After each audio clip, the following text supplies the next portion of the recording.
Hello Linux lovers, my name's Wimpy, welcome to my world. It's Quickemu again today. This is a project that our little band of contributors have been working on for a few weeks now, and it enables you to run virtual machines of Linux, BSD, Mac OS and Windows on your Linux workstation, and it takes care of all of the setup and configuration and optimization for you.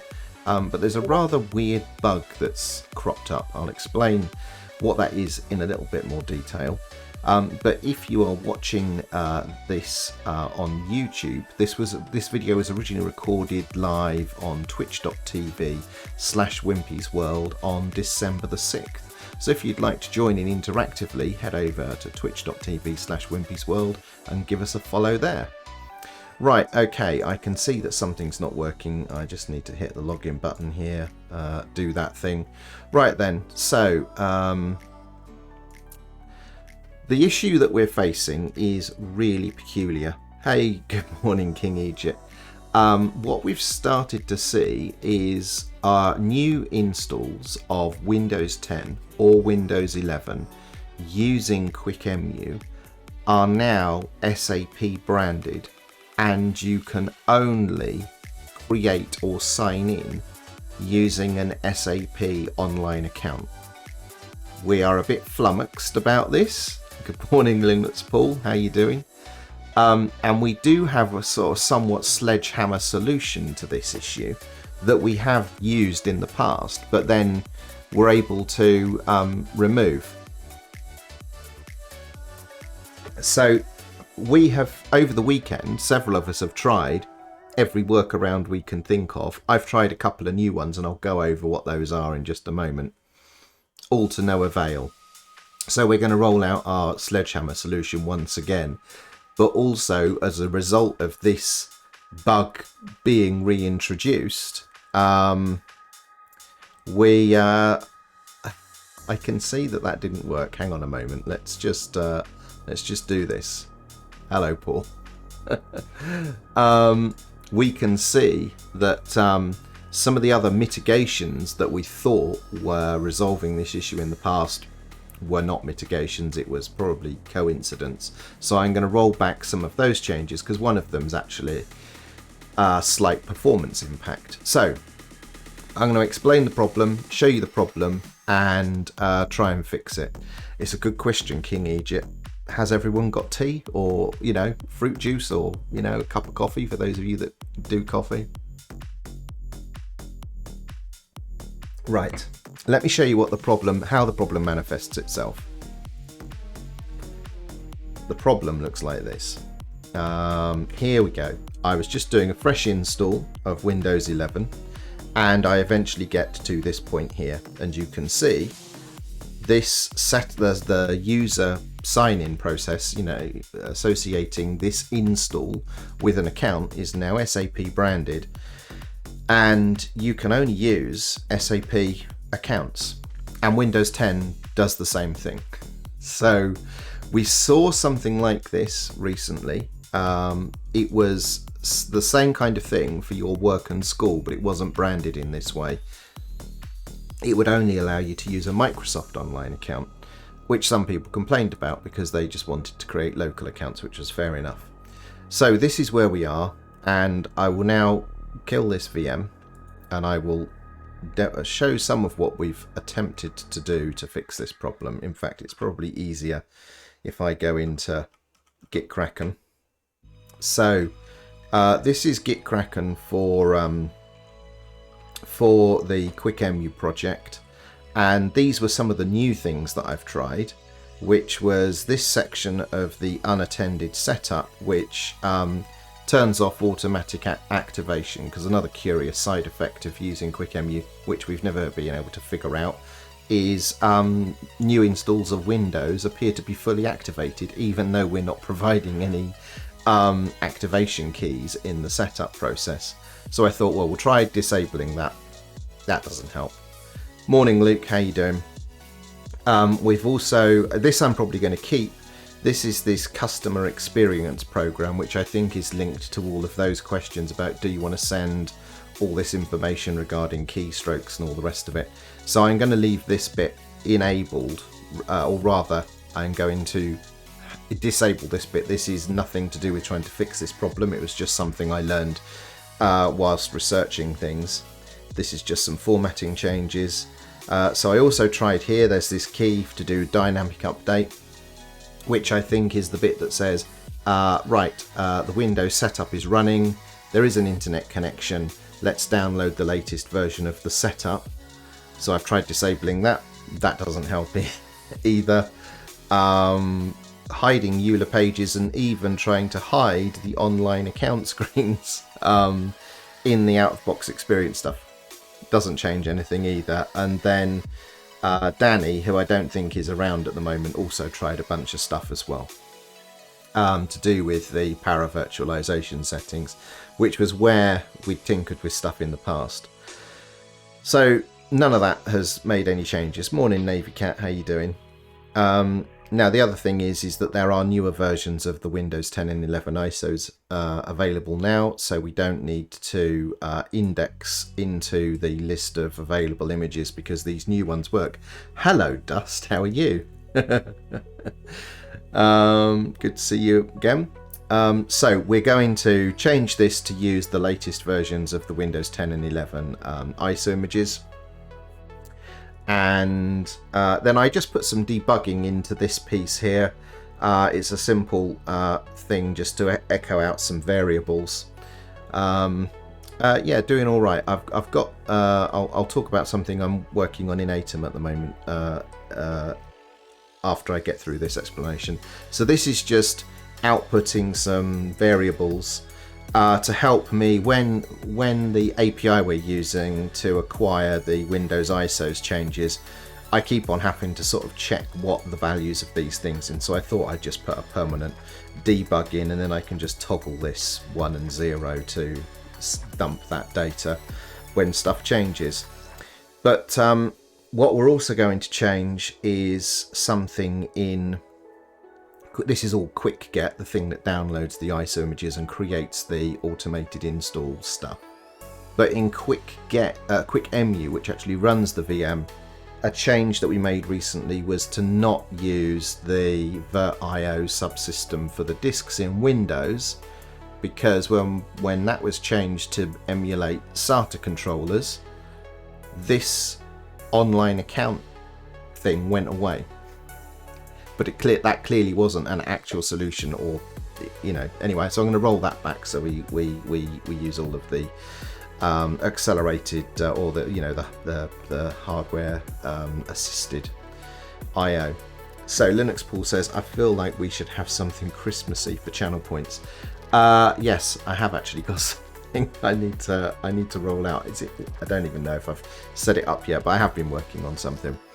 So what we're going to do is, in the project, I know that Phil has already added something, which is to sort of reintroduce our sledgehammer fix. So let's just go and look at what he's done. So what I did some weeks ago was added a capability where when Quickemu sees this is a new install, we're installing Windows for the first time, it completely disables the network for that VM. And this was a solution because there's clearly some update that happens on the Windows side of things.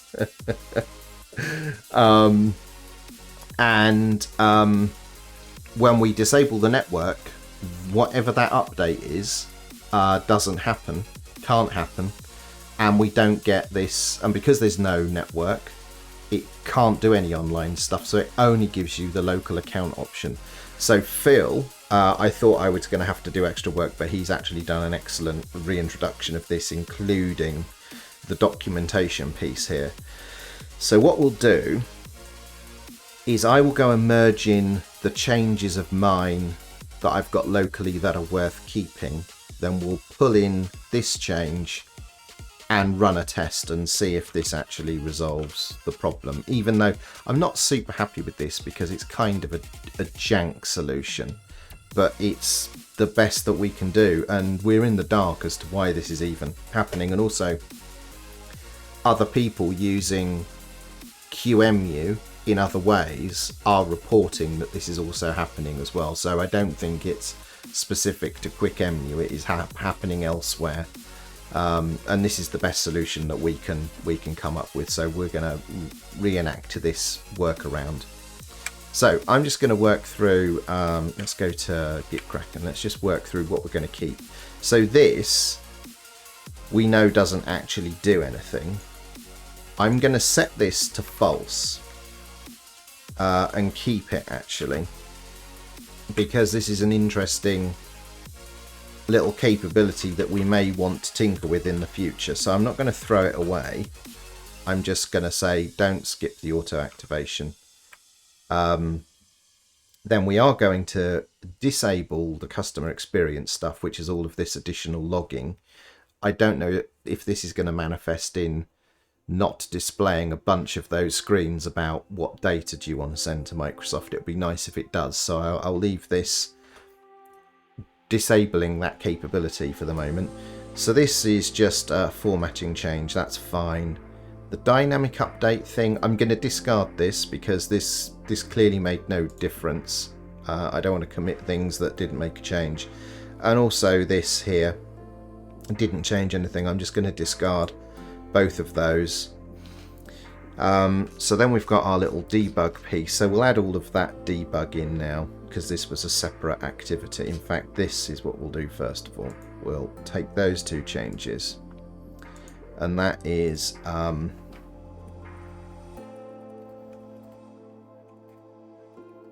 so the new 10 and 11 ISOs are available. Let's do that. We'll now go and add the debug. In fact, we'll just go over here. We will also turn that debugging off.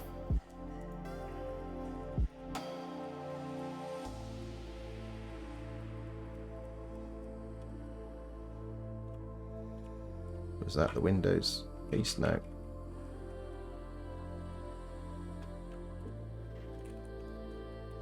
There it is. So we'll just turn that off because I don't actually need that debugging on anymore. So let's go and find that. Let's go and find that. Add that in. So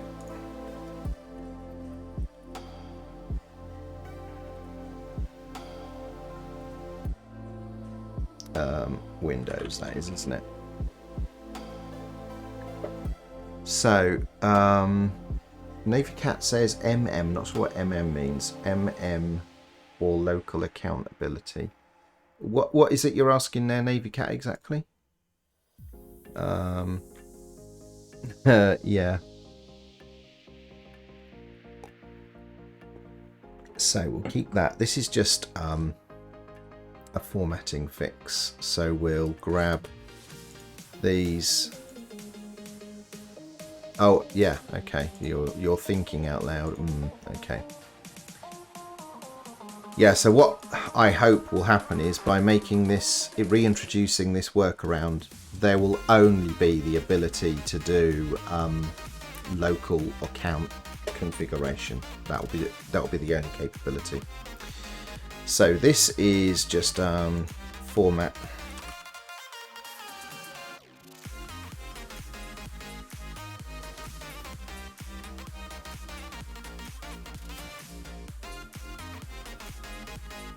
And then we're going to grab this collection of lines.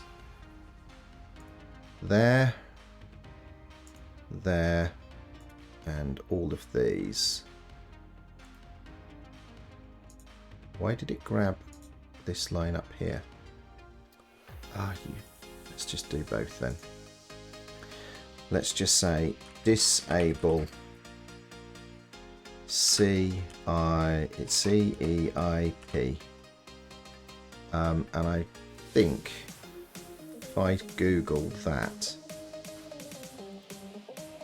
what we'll do is we'll leave a link as to what this is, what we're doing here. If anyone comes back and looks at that commit, they'll know what the heck I've just done. Oops, wrong place. Git Rackham.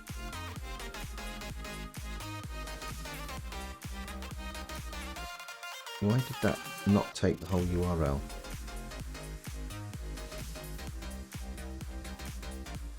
Morning, the Mentor. How you doing?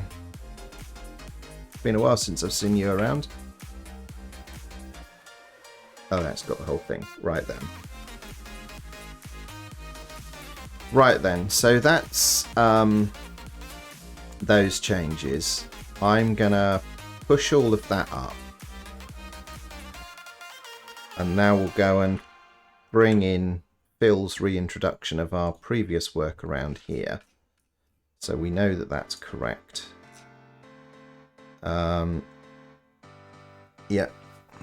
Yeah, I agree with Danny. In fact, I'm gonna quote this and say I do agree.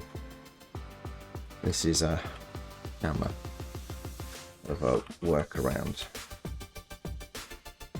so far. Everything we've tested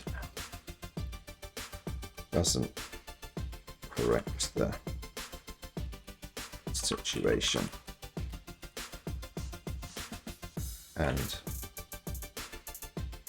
SAP only,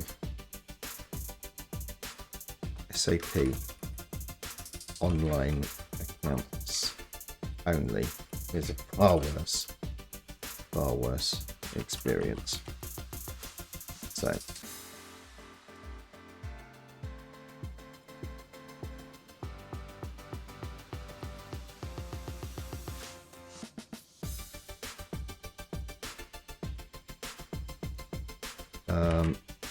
there we go. That explains why we're going to be doing this.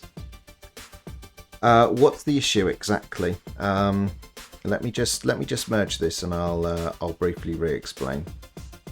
The issue is when you do a clean install of Windows 10 or Windows 11 using Quickemu, when it gets to the user creation piece and the setup process, you usually have the option to authenticate with an online account, you know, Microsoft, whatever, or create a local account. Well, at the moment, that screen is now SAP branded always, and you can only sign in using an SAP account.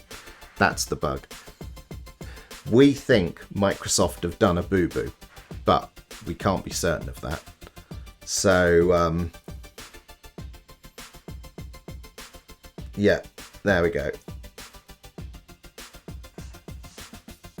So, yeah, so Phil's right. So we're reintroducing that workaround, which is to completely disable the network during installs, which did appear to fix this in the past. No, it's not. It's not an SAP branded ISO. There is some update happening. The Windows setup process is pulling down some update which changes the behavior. And it's not just happening in Quickemu. We've been able to reproduce this in other solutions. Yeah, it's most odd. We've seen it happen twice recently. The last time though, it was only Microsoft accounts. It was online accounts only, but they were Microsoft accounts, and that didn't impact people so much because a lot of people had Microsoft accounts that they would use.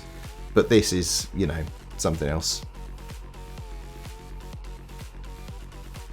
So we've pulled that in as a PR. So let's go and pull down these changes.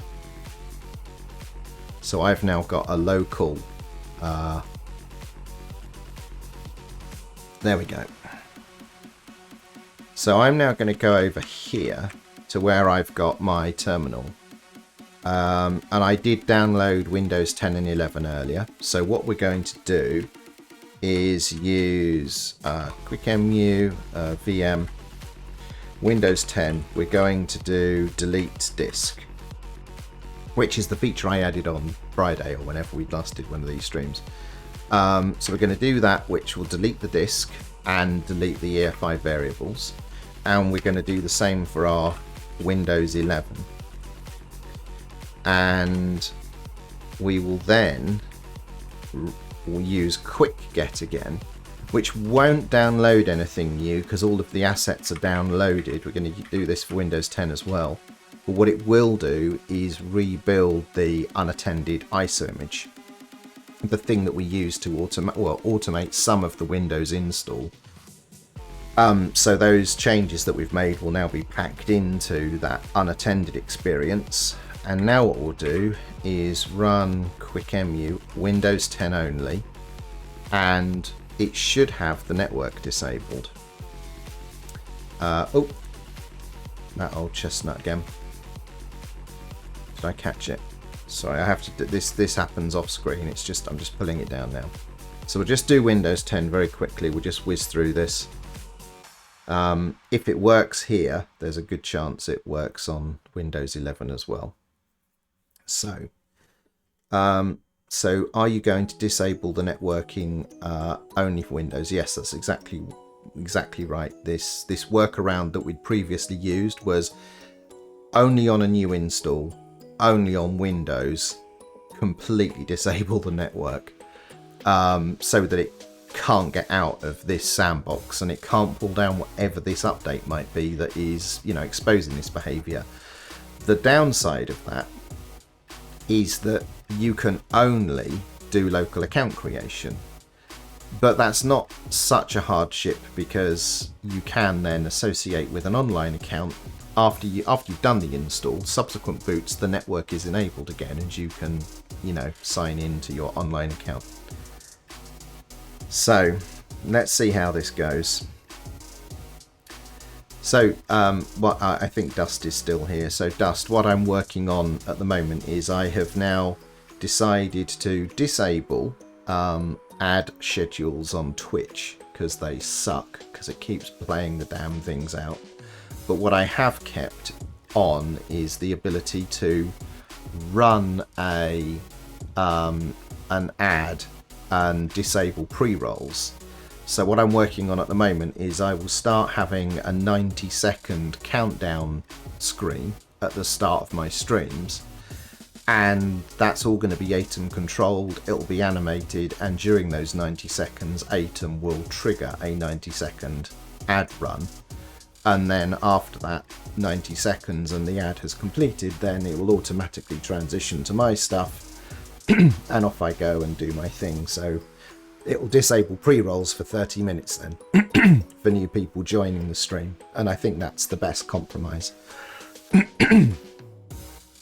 So the mentor says, on an unrelated topic, what do you think about the Linux? You don't have to answer if you don't want to. I will. I'll come back to that in just a moment. It's a good question. I have discussed that here a few times. And I exist therefore, I think, says, what's the host distro? The host distro is Ubuntu Mate 2110. Right, we shouldn't be too far away from this either working or failing miserably.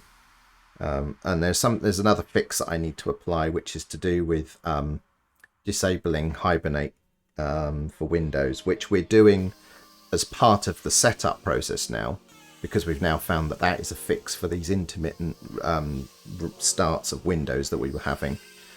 But there's another QEMU change I can make to disable hibernation as well, which we're only currently doing for Arch Linux, but I am convinced now we need to do for all distros. This appears to be doing the right thing. I am now being taken through a local account creation process only. So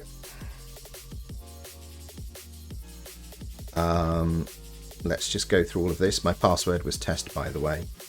My first pet's name is test. City where I was born, test. And you're never going to believe this, but my childhood nickname was Test. Oh, Test. Let's at least spell it right. There we go. So, let Microsoft apps know I don't care for that. Find my device. No. So setting that customer experience thing didn't change any of the behavior of these questions that you get. But this is let Cortana, no. But this heavyweight solution does work, as in it without any network access. There is simply no way that you can present online account stuff, and therefore all of this nonsense goes away. So this works, even though it's not the best solution. It's the best that we've got right now. So that is going to run. We'll just fire up a Windows 11 as well. So I just have to go off screen and click very quickly because I have to do that press return to boot the image. And now I've done that, I'll bring it down onto this screen. So we've now got Windows 11 doing the same thing. Booting over here, doing its setup. We'll just make sure that it is in fact fixed here. I fully anticipate it will be.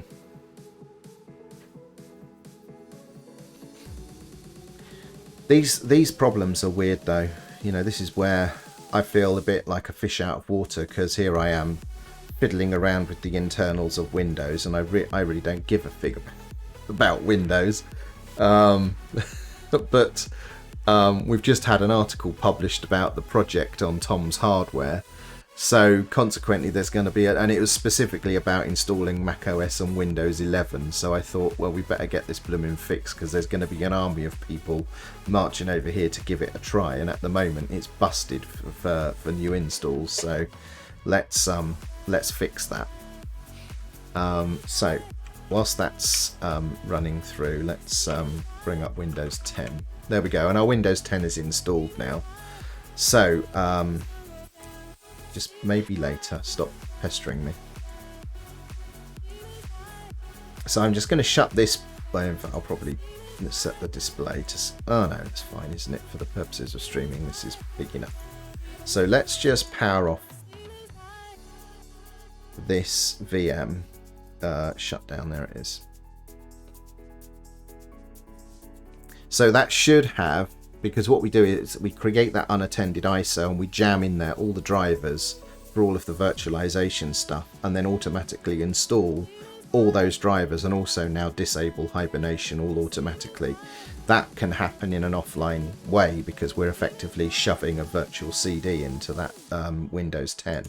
So if I run up Windows 10 again, I'll just pull this down here.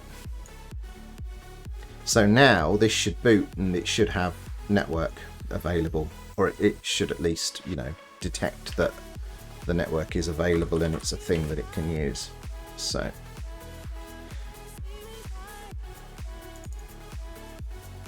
I can't even just click on that to quickly test connectivity, because doesn't this want to ask me a bunch of questions now?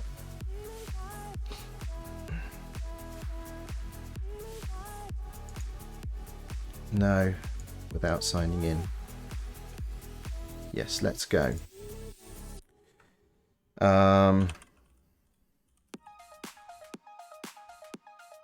There we go. Okay, so we have network connectivity again. That's fine. So we'll close that. We should be able to do updates.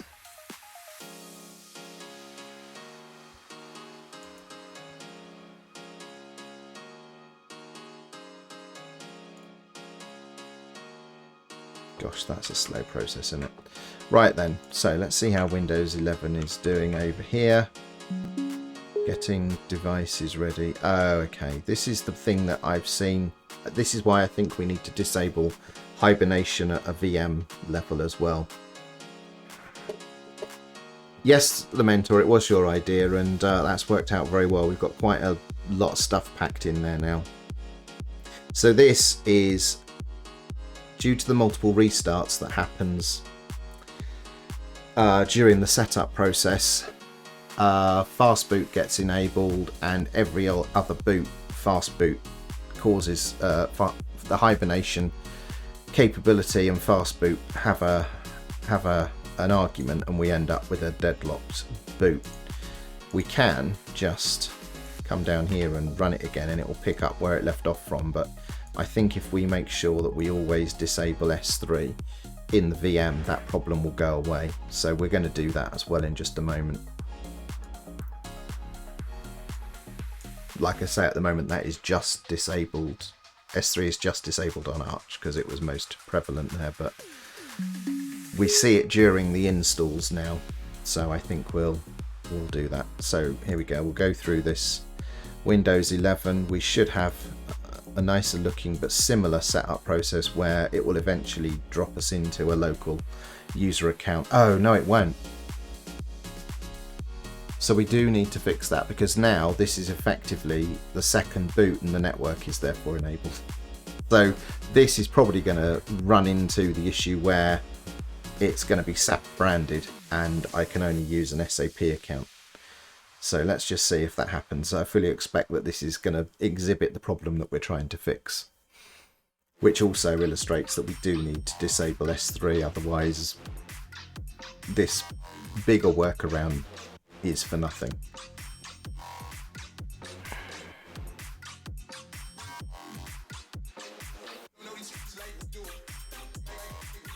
Right, let's have a look here. What did I miss? So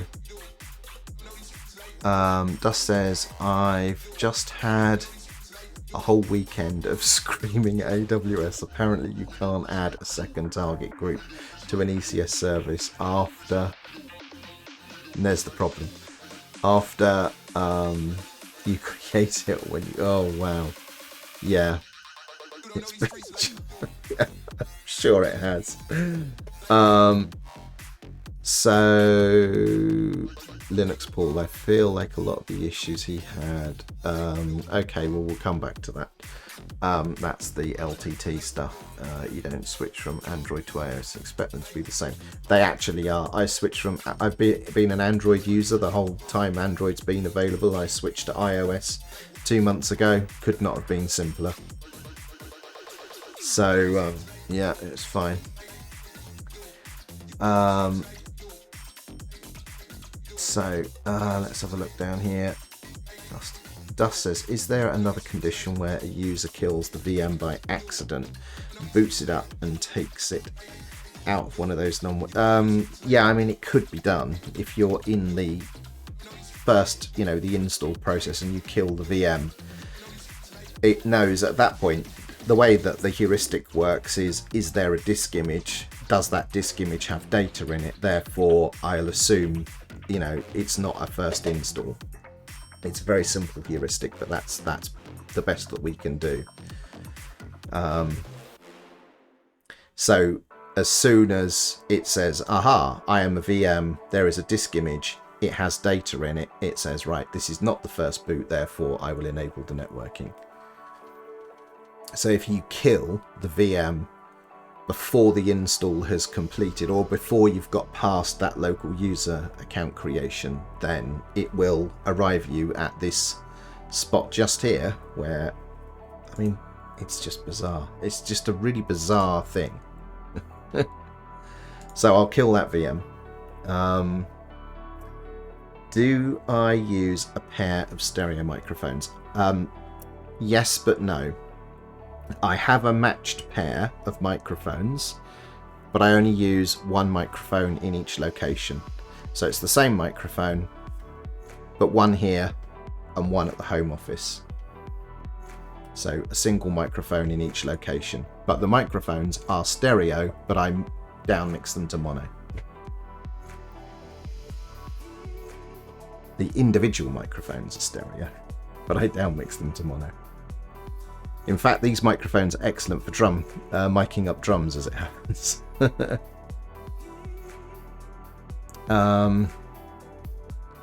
As this is the way we need to block the network. Okay. You're just doing a count of the boots. No, nothing as sophisticated as that. What do you think about my host file idea? What is your host file idea, the mentor? I missed that. Ali says, I had to kill the macOS installer multiple times the other day. macOS has a similar issue where that will suspend and hibernate as well if you don't interact with the installer as it's installing, which is deeply irritating.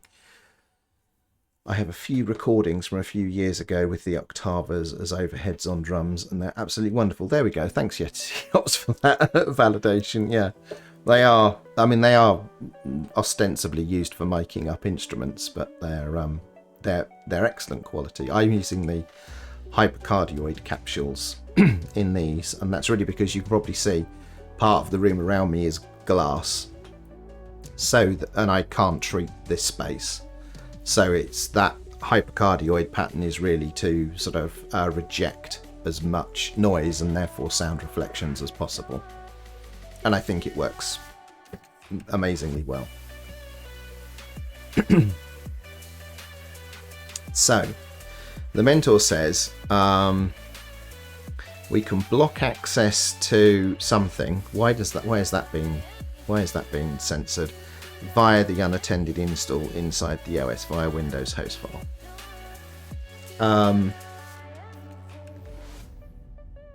I think that's going to be a game of whack-a-mole, the mentor. There's not a single URL we need to block there, is there? So, if you can do some research on that and let us know what that host's file entry should be. How would we do this? Because we can't inject the host file into an uninstalled OS because it's the Windows VM, so we'd have to do some sort of weird... I'm not sure what we'd do, actually. I just don't know. Can we do network conditioning? Well, we could, although we can't. So one of the ways that one of the goals of Quickemu is to not require any elevated privileges, so you don't need the root context or any services or daemons that run in the root context to create and operate a virtual machine. So consequently, we've only got user mode network access, which is basically NAT to the VMs. So we're rather limited in what we can do there. We can do port forwarding, but not much else. But, if we had access to things like bridging and what have you, then yes, we could, put the VMs in a different network range with different DHCP and DNS servers and do all sort of, DNS blackholing and what have you. Right then.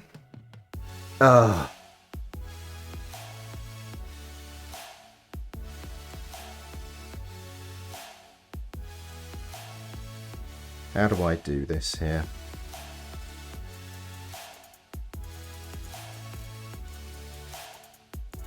That way.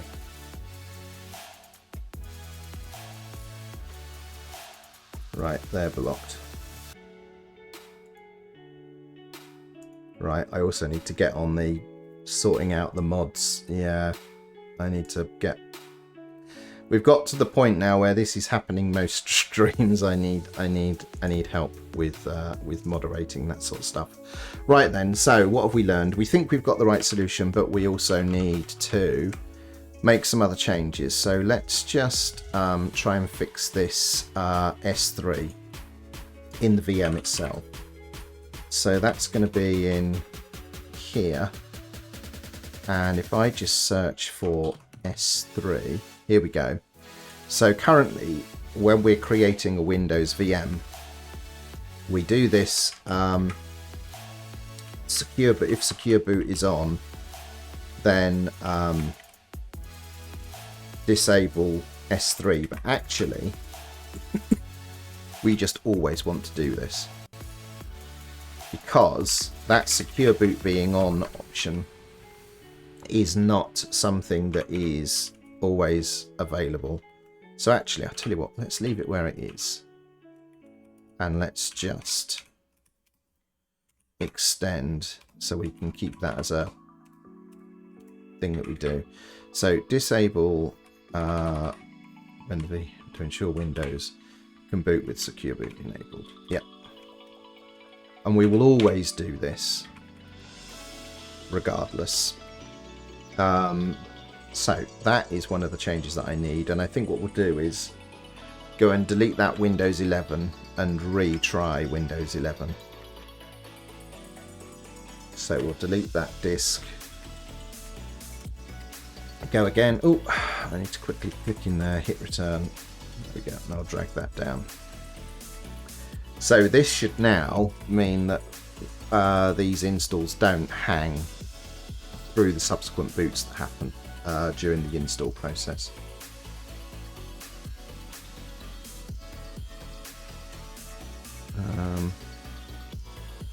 Right then, so yeah, Dust. Okay, thanks. I definitely am going to ask a number of the regulars here who I sort of know to not that everyone has to be here every stream, but you know there should be a pool of people big enough that there is always at least somebody who can give me a hand with that stuff. But thanks for the offer. I'll definitely include you in that group. Thanks, Mentor. Yeah, okay. I'm sure there's a decent sized group we can put together to help with that.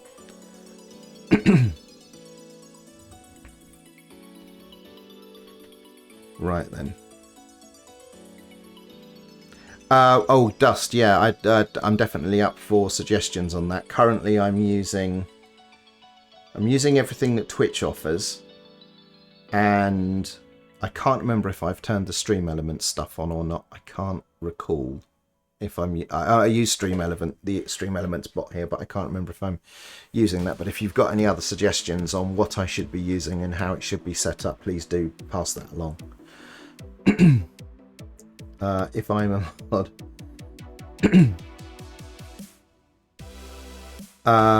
Okay.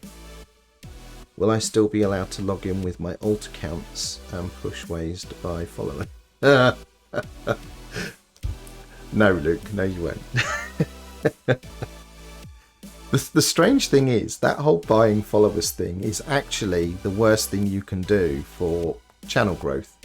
Because one of the concepts of all of these algorithms are how many of your followers actually actively watch your stuff, and the more disproportionate that gets, the more you get penalized for it. So buying uninterested followers is actually a terrible idea.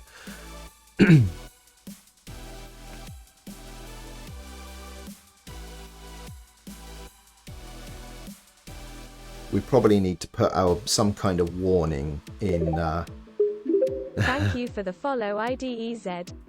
Thank you very much for the follow and welcome to the stream. So SE's dashboard has spam filters under the chatbot section, and you can use regexes. Okay, oh, so I could target that particular message that keeps popping up. Okay, interesting. 12-year-old Minecraft streamers don't know that, Ali says. And I think you're referring to don't know what I've just explained about buying followers. And I think that's probably fair, yeah. Now, I was asked earlier what I think about the LTT stuff. I think he made one actual mistake that was on him in what I've seen of the 3 videos so far.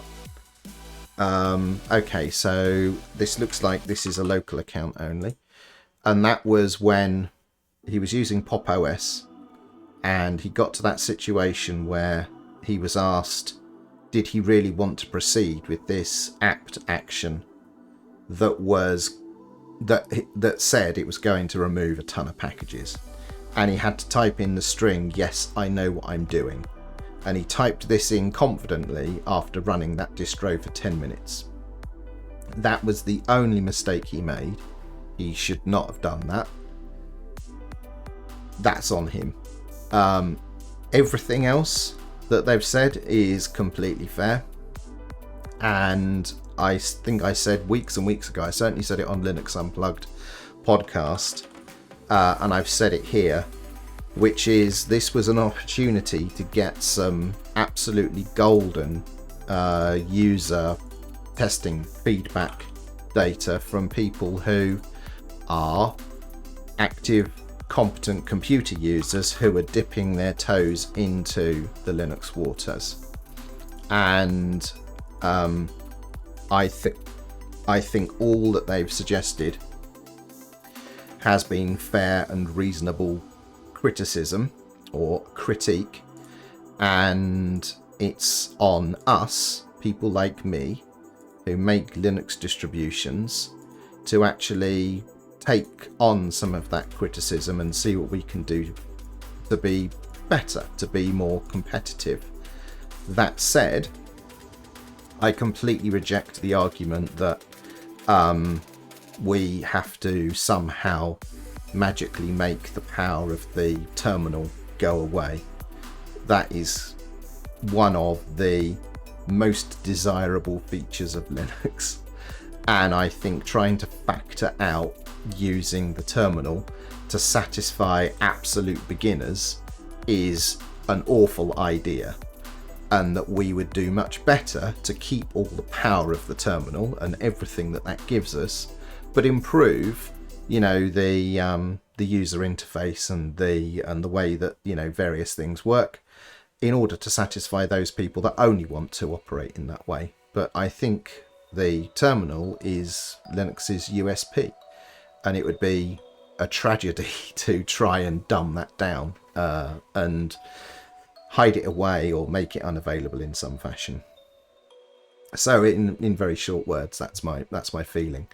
But a lot of the negative feedback they've got has been completely unwarranted and has been the typical sort of, you know, small minority of small-minded people who love to commentate on desktop Linux, but that's all they ever do. They posture poor facsimiles of leaders in the Linux community. They are aggressive, and they don't know what they're talking about. It's the bloody peanut gallery, and unfortunately they appear to have, you know, a large voice, and that's unfortunate that, you know, they get exposed to that, but inevitable that they will, because those people exist. Now there was some criticism of, you know, those people existing in the Linux space and not giving helpful and reasonable answers to questions that were posed, but I bet you that if you were to ask beginner questions in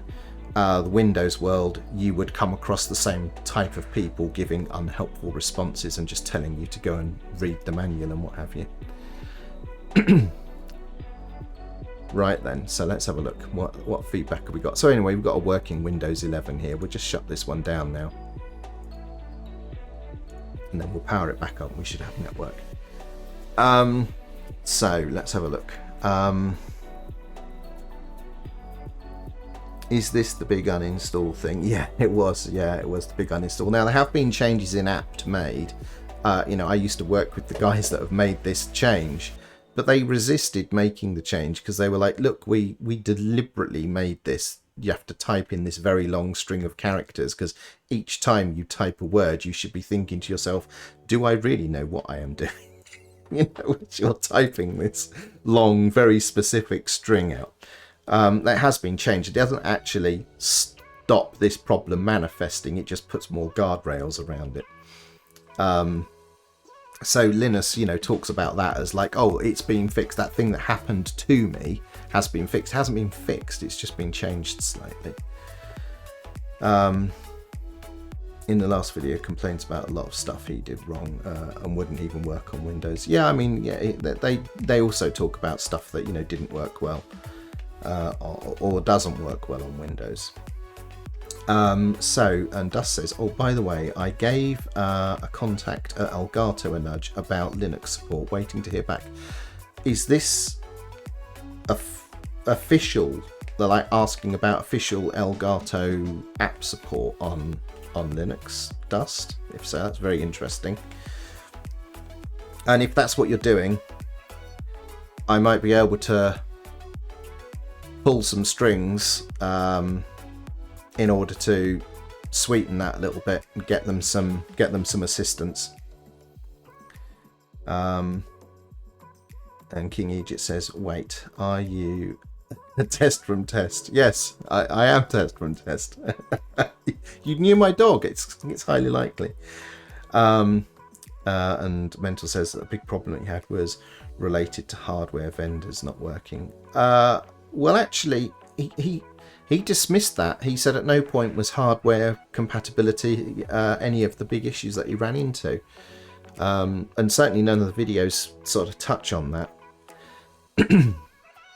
I mean, it is more depending on what you've got, what hardware you've got. It can be more demanding. I find their whole streaming on Linux like that was some difficult thing they needed to solve. God knows why they were having so much difficulty with OBS with the browser source plugin available, because as far as I'm aware, the browser source plugin has been embedded in just about all of the builds of OBS for Linux for at least 18 months now. So how they managed to end up with an OBS that didn't have that, I just do not know. So that was a mystery to me. And I know people have been pointing them at the snap that I make and saying you should be using this, but really they just needed the browser source, and that's been there by default for long enough that it shouldn't have been an issue for them.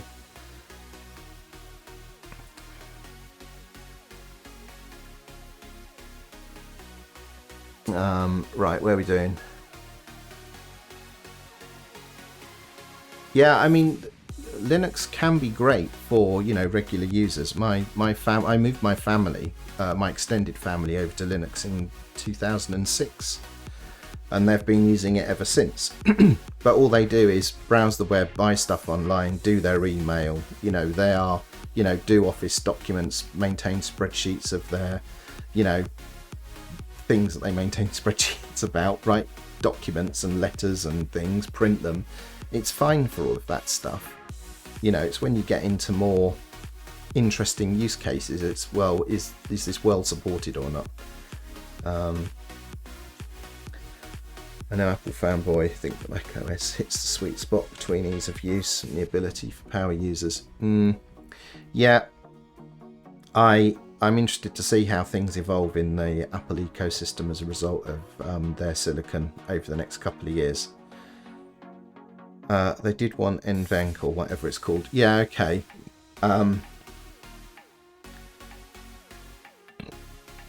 I don't think that's an issue on Ubuntu. I think Luke should have just been able to install that, because I actually did the enablement of NVENC in FFmpeg in Ubuntu. That was something that I did some time ago. I'm one of my pet interests is hardware acceleration on GPUs of all things. So if there's anything in Ubuntu that does hardware acceleration, I probably did the work to enable it.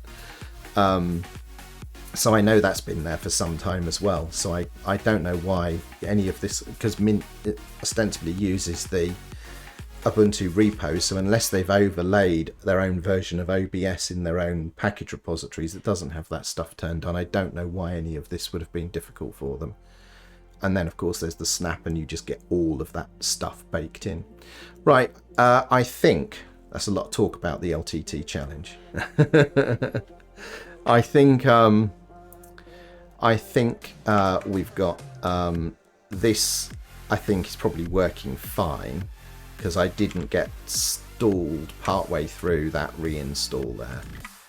We'll just bring that back up, and this should start with the network.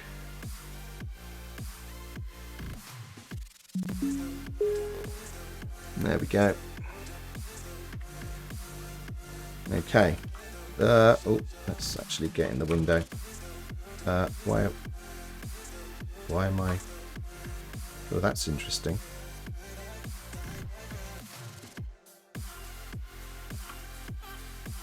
Can't type.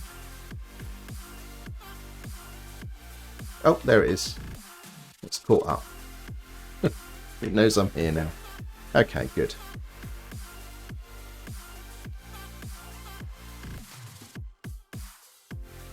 Let's just see. Okay, so it knows I've got a bunch of updates now as well. Good, good. Right, okay. As slightly sledgehammery as that is, that's working fine.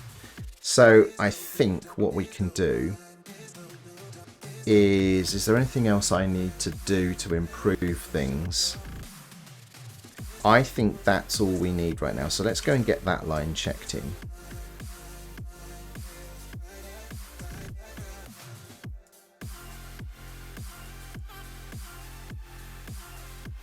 Always disable S3 on Windows.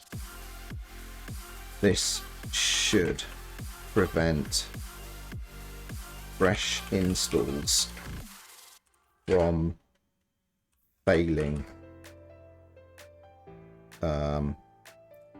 during the multiple reboots.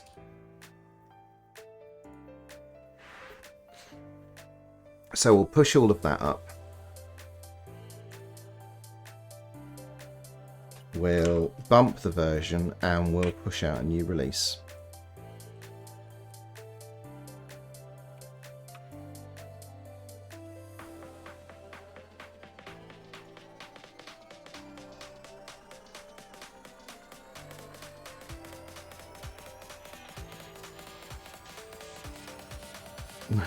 Where have I put it? Oh my gosh.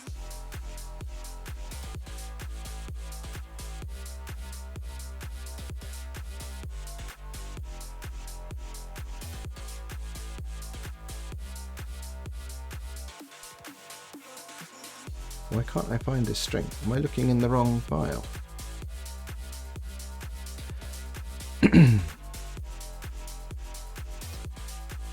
There it is. So this is 234. Oh, hey, look at that. That's a good version number. We'll have that. So, Dust says one of the things that turned me off being a Linux user a few years ago was not knowing what distro to go for. Yeah, that is a genuine problem. So there's this, you know, distro hoppers, people who will just move from distro to distro, and there's a couple of reasons why people do that. One, because people are just interested and they want to try out different stuff. That's fine. There are also people who install a distro, they then try setting up various things, and as soon as something doesn't work, they think the grass is greener, so they distro hop. And that's the worst kind of distro hopper, because how that manifests itself is, instead of actually going to the community of the distro that they're using in order to seek answers or maybe file bugs and get bugs fixed, they just move on. So those problems that they've encountered are like unresolved. There's no feedback loop, there's no improvement cycle going on, because people are just moving on. And so you get these people that go, oh, I've just installed this distro, it's the best distro ever, and then a couple of weeks later, that distro is rubbish because this didn't work for me, but I've just installed this distro and this is the best distro I've ever used. But then you can guarantee 2 weeks later they'll be off on to the next one again. And that kind of distro hopping is utterly destructive and unhelpful. But your point about, well, where do you start? What I did find interesting about the LTT challenge is that neither of them chose a distro from any of the commercially sponsored Linux vendors. So none of them went for Ubuntu or anything from, you know, the RHEL camp, be that Fedora, or anything from SUSE. That was a curious decision, because what they did is they fed off the hype. Well, Luke made a better decision because he'd used Linux Mint before, so he was going back to something that he already had some familiarity in. So that was a smart decision. But I feel like Linus was kind of steered by community opinion, and there are safer, more solid choices.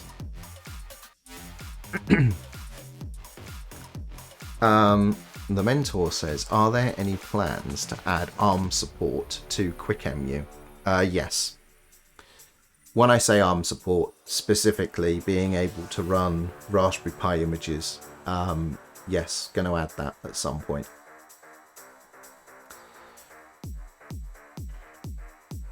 Yeah, Little Trucker Man says they like the Linux desktop because it gets out of the way, and there's certainly, that's how I feel about it. You know, the desktop is kind of irrelevant. It's the apps that I run, and I know for a fact I could run all of the same apps on Windows and Mac OS, and if I just let the OS fade into the background, it's basically the same experience. You know, on Windows now, I've got WSL2, I've got Ubuntu and all of the tools I need, but it's not quite there. You know, for somebody that's been using Linux as their only desktop workstation for, I don't know, nearly 30 years, so just 20 something years. I want it all. I want all of it. I don't want the sort of the slightly stuffed behind a VM version that doesn't quite work the way I want it to. I want it all. So yeah. XFCE, you like XFCE? Lots of people like XFCE. It continues to grow in popularity.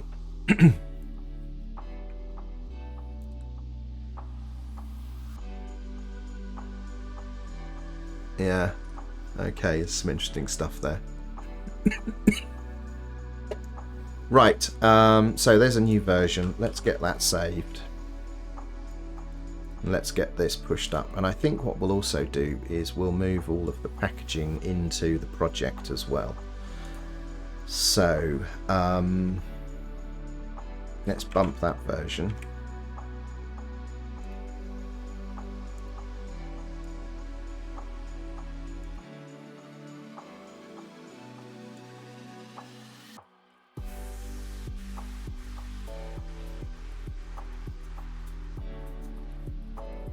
So let's do that.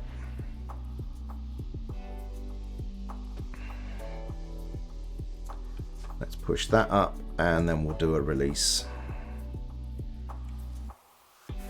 Let's just see if there's any other pull requests that we can merge whilst we're here. Increase the default disk size to 64 gig. 16 gig is too small for Rocky Linux. Really? I thought Rocky Linux was RHEL. Increase the virtual disk size to 64 gig. I'll have a conversation about that because I don't think that's the right thing to do. That's 4 times bigger. 64 gig, that seems astonishingly large. I mean, anyone here familiar with Rocky Linux? Does it really need that much space? And if so, what the heck is it doing? Install Gentoo, initial Gentoo support. Is that ready to go? I know Phil's been working on this. No, it's not quite ready. And the man pages stuff, we know we're not done yet. Oh, here we go. What's this? Added some usage summary. Excellent. Okay, when did that land? A nice one, Phil. Let's have a little look at this. Oh, lovely. Thank you. That's very good. We'll take that. Rebase and merge. Good, good. Okay. Has this been finished yet? No, it doesn't merge. Okay. Right then. It's titled with rocks. Okay.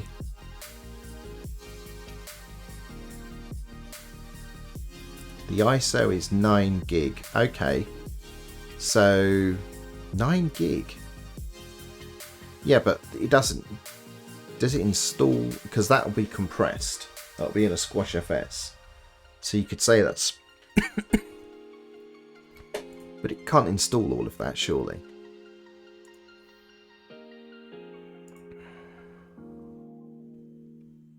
I'm making assumptions, but that just seems like a. Ah, right. Okay, we need to fix that. We need to close that with a reference to the commit. So we'll do copy address.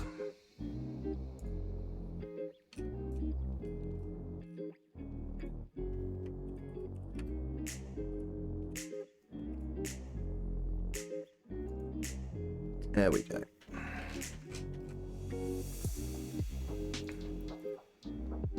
Right, none of this is new. We know about all of these things. There's nothing super urgent about any of those. Okay. Let's go and make a new release.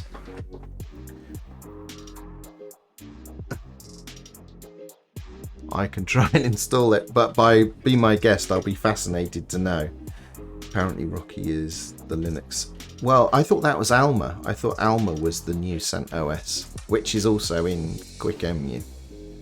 But I know Rocky was another one of those that span off as a, you know, when the whole... It's that's also another Linux meme. You know, if somebody says a project's ending, immediately a bunch of people want to be the first to fork it. And they all fall by the wayside. The amount of people that came forward the day that we announced the Ubuntu podcast was ending, who said they wanted to continue it.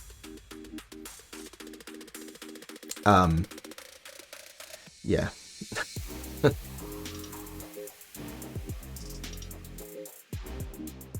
Right then. Right, okay, let's go and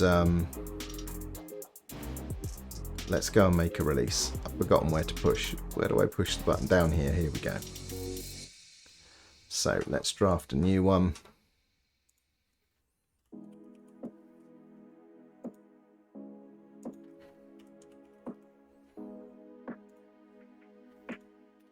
Let's auto-generate all of that. There we go. There's Alma Linux. In fact, that's in this release.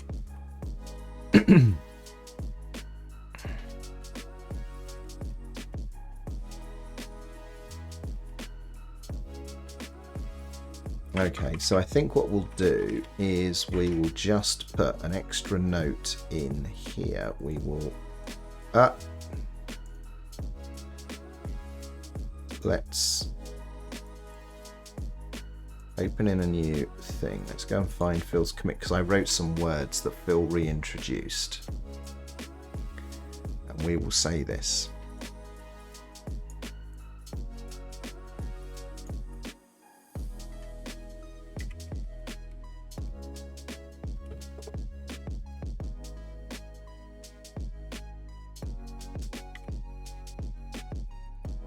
To prevent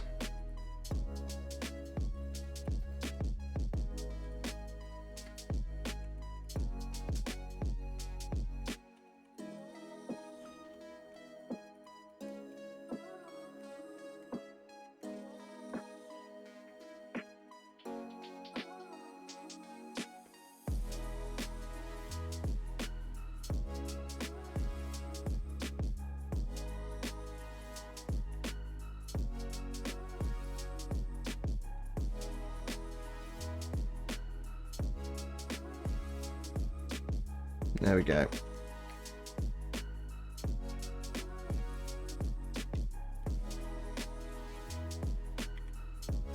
But that's actually that issue we've fixed. So that one we don't need to do there.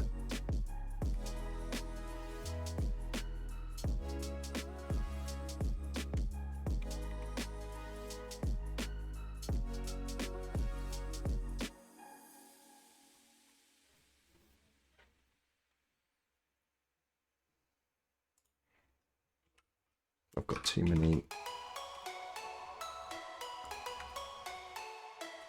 Okay, there we go. Speaking of releases, need to get an early access beta out in a sec. Oh, nice. I shall be updating to that. Oh, you're doing some icons as well, Luke. Nice one.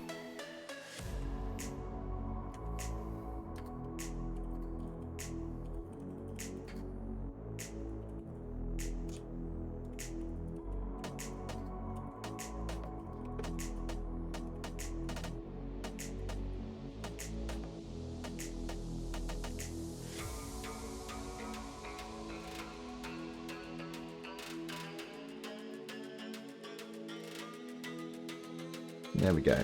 Let's make that clear what's going on there.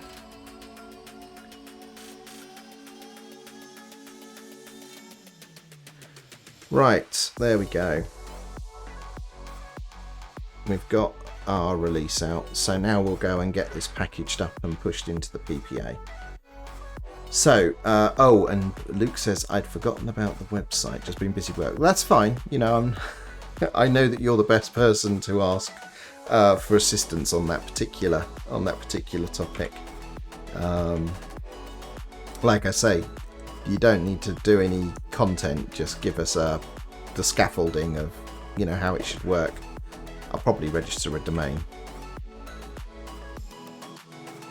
Right, let's bring up a terminal. Let's bring up a fresh terminal.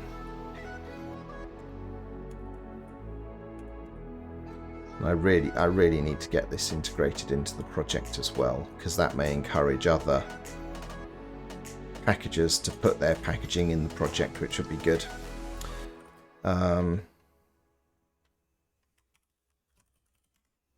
So let's go, and that's what we want.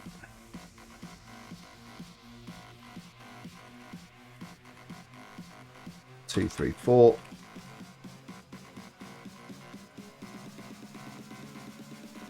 Let's just change that to vocal. We need to grab that source package that we've just created on GitHub. Build it.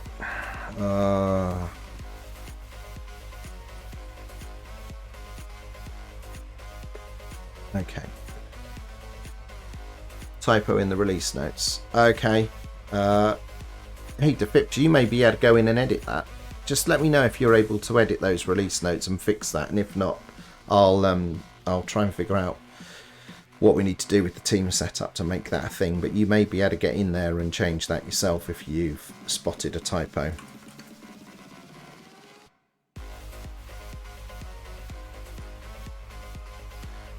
His suit.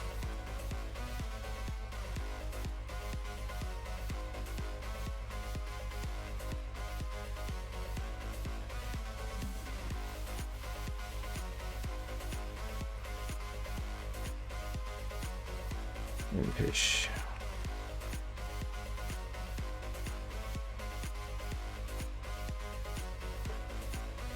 Cheers to Vips.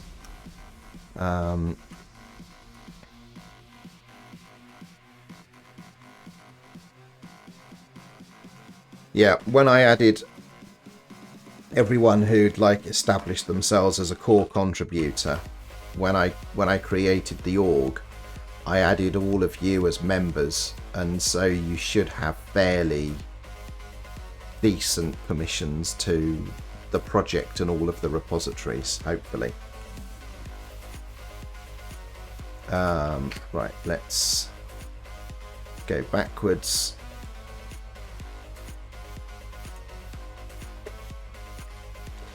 Jelly. Impish. Suit.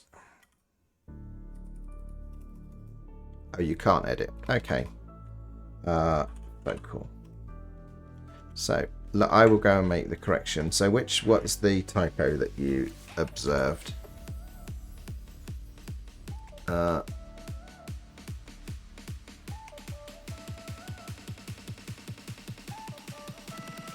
Okay.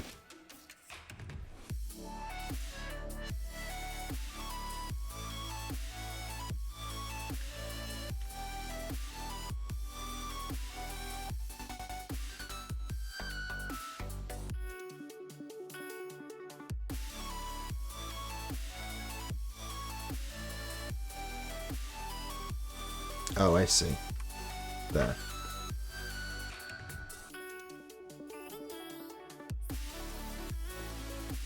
And here. There we go. Okay then. That should be better. Right, okay, so we've got a new version up. That's good. Oh, there we go. Took its moment to decide to do the right thing. Okay, how about I don't know. Something for the project, I think. I mean, we could just go with GitHub. Certainly I want to use GitHub static hosting for the site, but whether or not we do any CNAME redirection or not, we'll have to see.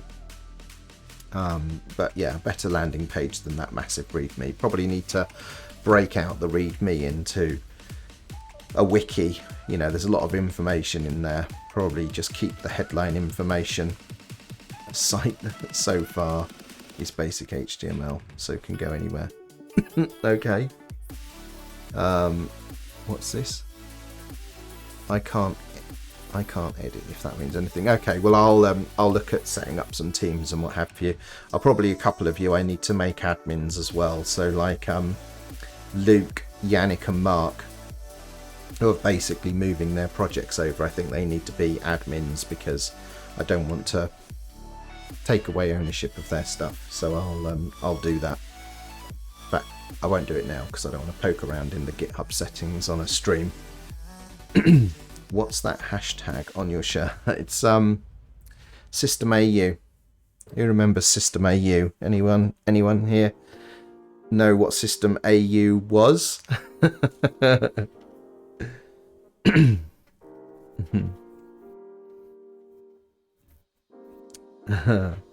No, it's nothing to do with System D. There must be someone in here that knows what System AU is. I won this t-shirt. If I say how I won this t-shirt, it might give it away a little bit. Just see if anyone comes in with a System AU knowing what System AU is, and if not, I'll explain what System AU was and how I come to be how I came to own this t-shirt. It seems not. So System AU was that's right, Yeti Ops. It was a podcast. It was a podcast from Australia. So System AU. And it was sort of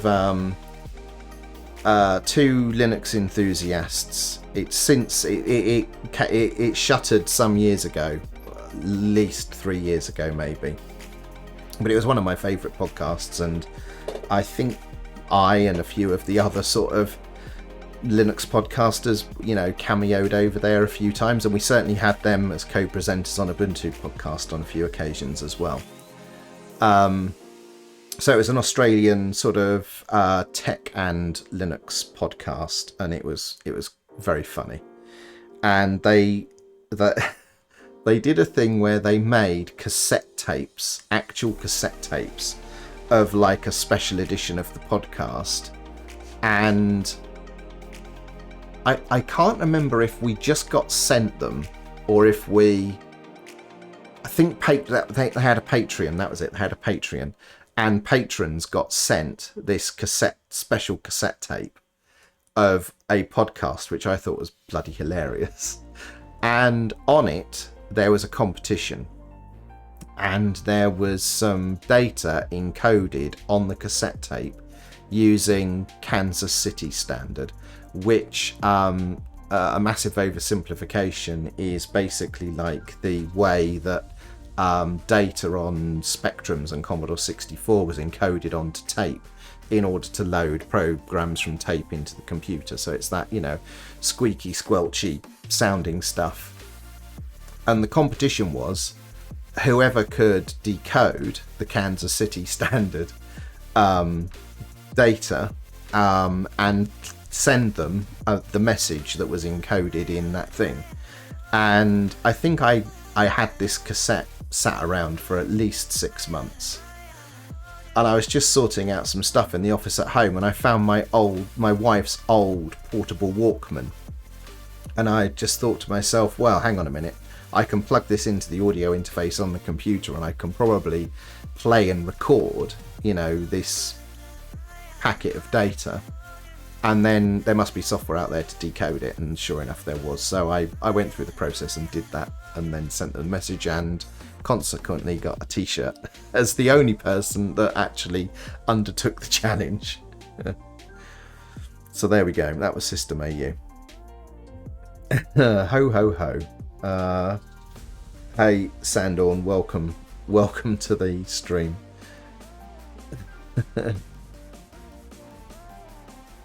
Yes, little Tucker Man. A good old-fashioned regular audio, double-sided audio tape with custom inlays and everything.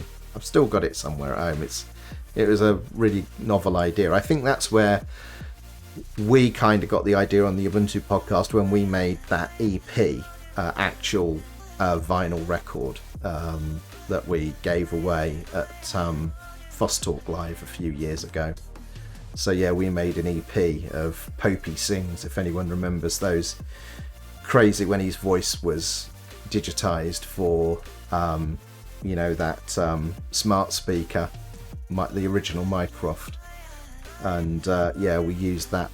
It did what are they called, cover versions of some popular songs with the AI Popey singing to these. Somebody made the music and we made an EP. And the EP title is Pretty Fly for an AI. If you get, you can't hear it very well, but the final farewell for the Ubuntu podcast, the live stream we did, we had a few clips of that stuff.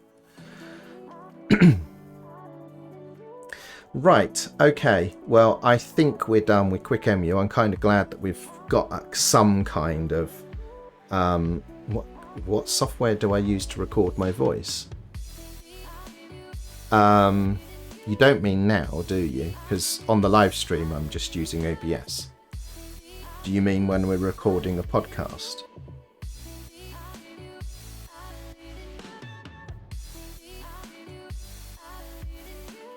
Yeah, so defips, that's what we're talking about. When you heard Popey on that Ubuntu podcast after party, that was where that came from. One of the seasons. I think we had, I don't know, a dozen tracks that were made.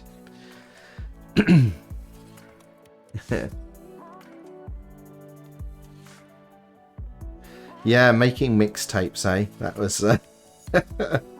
I mean, so I now understand the modern day equivalent of that is making a Spotify playlist.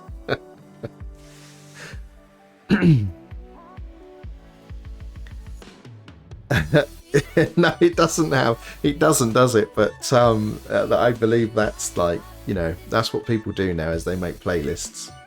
But yeah, making a mixtape for somebody, that was the stage before you said I love you. I seem to remember that was kind of the progression. You make a mixtape, you're a deep and meaningful expression.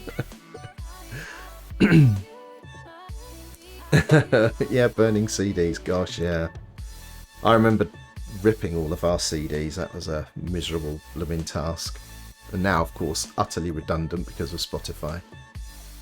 The mentor says, I have a gift for you. Okay, what's that? Go to... Okay, one moment.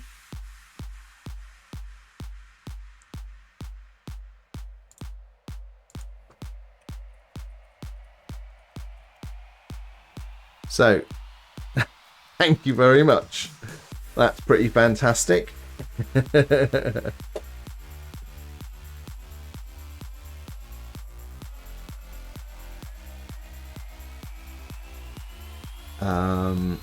Thank you for setting that up. All right, okay. Well, message me in Discord and we can organize how we do that. But what you've done so far is more than enough, because we don't have anything to shove behind it at the moment. But when we do, that will be fantastic. Thank you. That's very kind. And Navy Cat's asking, OBS for online streaming, not for recording. Yeah, I realise that. So you're asking what I used to record my voice when I used to do the Ubuntu podcast.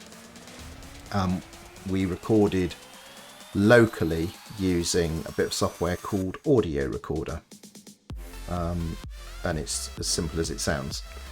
And I know that Alan mostly used Audacity, just used to hit record in Audacity, but Mark and I both used Audio Recorder.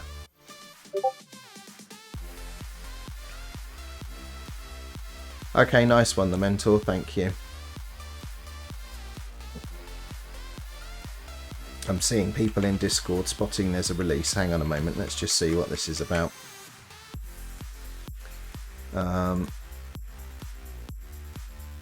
Yeah, no, it's building. It's building in the PPA. There we go. Let's just go and see how that is in fact proceeding.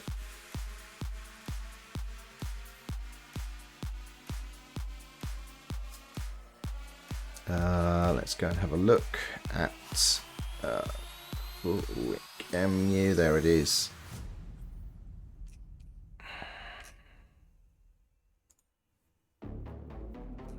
View package data. Yeah, okay, so they're all queued up building. So that's fine. That's doing the right thing. So there we go. Good, good. Right then. Let's go and see what's occurring. So I'm tempted to do another stream later. And it really, so what I really wanted to be doing today was fiddling about again with Retro Home. And I got a bunch of new kit to play with. Not least, I've started trying to get some of the handhelds going. So that's what I was hoping to stream. So maybe later I'll do that, but if not later, then tomorrow.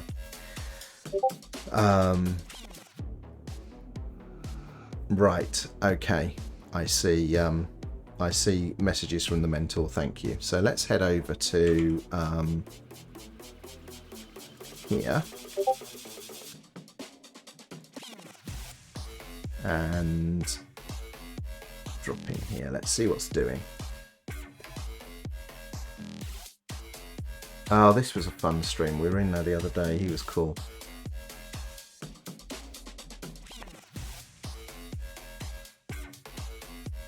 Oh, there's just so much going on.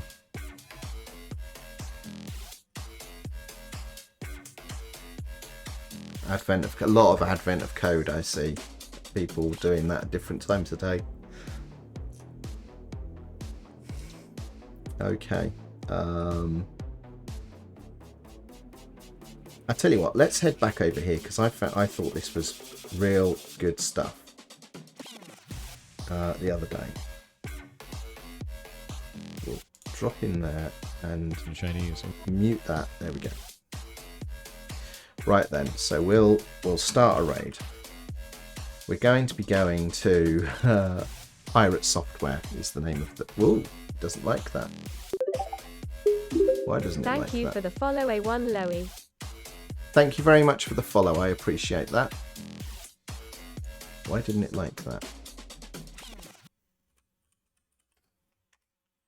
There we go.